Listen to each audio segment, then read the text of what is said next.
एक प्रकार की यदि बात की जाती है तो केवल राष्ट्रीयता की बात की जाती है। इसलिए एक बार एक ऐसा विषय आया था कि कॉन्वेंट में पढ़ने वाले भगत सिंह देश की आजादी के लिए बलिदान हुए, इंग्लिश मीडियम में पढ़े क्योंकि उनको संस्कार भी ऐसे मिले। भौतिक संसाधन की अनुपलब्धता होने के बावजूद भी चंद्रशेखर आजाद वृक्ष के नीचे पड़े। महात्मा गांधी भी जिनसे मुलाकात करने के लिए डरते थे, जवाहरलाल नेहरू जिनसे आंख से आंख मिलाकर नहीं चल पाते थे, ऐसे राम प्रसाद बिस्मिल के साथ चंद्रशेखर आजाद मिले। चंद्रशेखर आजाद को जब कहा गया कि तुम देश के लिए लड़ते हो और तुम्हारी माँ भूखे मरती है, यदि तुम बलिदान हो गए तो तुम्हारी माँ का क्या होगा? तो चंद्रशेखर आजाद ने कहा इतनी कृपा कर लेना, मेरी माँ को गोली मार देना, लेकिन मेरी माँ जो भारत माता आज जंजीरों से, गुलामी की जंजीरों से जकड़ी हुई है, उसको आजाद कराएगा। उसमें चंद्रशेखर आजाद का भी योगदान है।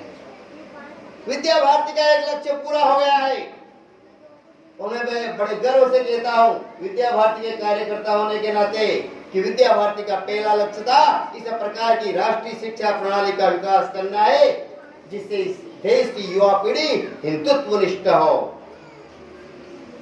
और उपस्थित सदन से मैं निवेदन करना चाहता हूं कि एनईपी 2020 लागू हो गई है और अतिशीघ्र पूरे भारत में लागू हो जाएगी। मैं चाहता हूं कि केंद्र में बैठी हुई सरकार जो हमारी विचारधारा की है उसका आप कर्तव्य ध्वनि के साथ स्वागत कीजिए, मेरा ऐसा आपसे आग्रह है।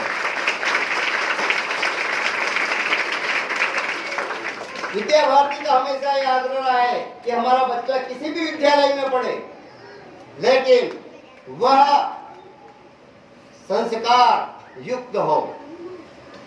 हमें कॉन्वेंट में पढ़ने से हमारे बच्चों को बचाना चाहिए। इंग्लिश मीडियम विद्यालय यदि हमारी विचारधारा के लोगों का है, हमारे अपने लोगों का है और अच्छे संस्कार मिलते हैं तो पढ़ाने में कोई दिक्कत नहीं है।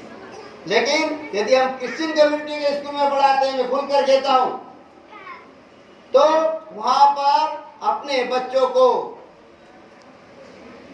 प्रभु यीशु की प्रार्थना करने के अलावा कुछ नहीं सिखाया जाएगा। अभी अभी देवास की घटना है, एक भोपाल चौराहे पर एक विद्यालय है होली पब्लिक ऐसा करके, वहां पर हमारे भैया बहन जब कलेवा बांध कर गए, नाड़ा बांध कर गए, तो उनका नाड़ा कटवा दिया गया। हमारी बहनों से कहा कि आप बिंदी मत लगाइए।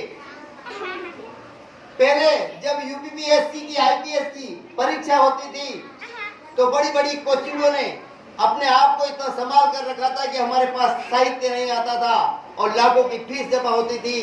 आज देश में ऐसा प्रधानमंत्री बैठा है जिसने पूरी ऑनलाइन ई बुक की व्यवस्था कर दी है, इंडिया लाइब्रेरी की व्यवस्था कर दी है, इसलिए आज मजदूर का बेटा भी आईपीएस बन रहा है। यह हमारे लिए गौरव का क्षण है। तो विद्या भारती ने बहुत पहले संकल्पना की थी कि हमें इस प्रकार की राष्ट्रीय शिक्षा प्रणाली का विकास करना है जो इस देश की भावी पीढ़ी का निर्माण कर सके, उनका शारीरिक अच्छा हो, प्राणिक अच्छा हो, बौद्धिक अच्छा हो, आध्यात्मिक अच्छा हो और देश के लिए वर मिटने की उनके अंदर हमेशा जिज्ञासा बनी रहे। और हमारा देश जो कई कारणों से खंडित हो गया है, हमें खंडित आजादी मिली है, इसलिए हम 14 अगस्त को अखंड भारत संकल्प दिवस के रूप में मनाते हैं। हमारे हाथ से जो अफगानिस्तान 1876 में निकल गया है, जहां पर राजा रणजीत सिंह ने राज्य किया था। कल के वक्ता ने बताया था कि जो हस्तिनापुर की रानी थी गांधारी, वो कंधार देश की थी और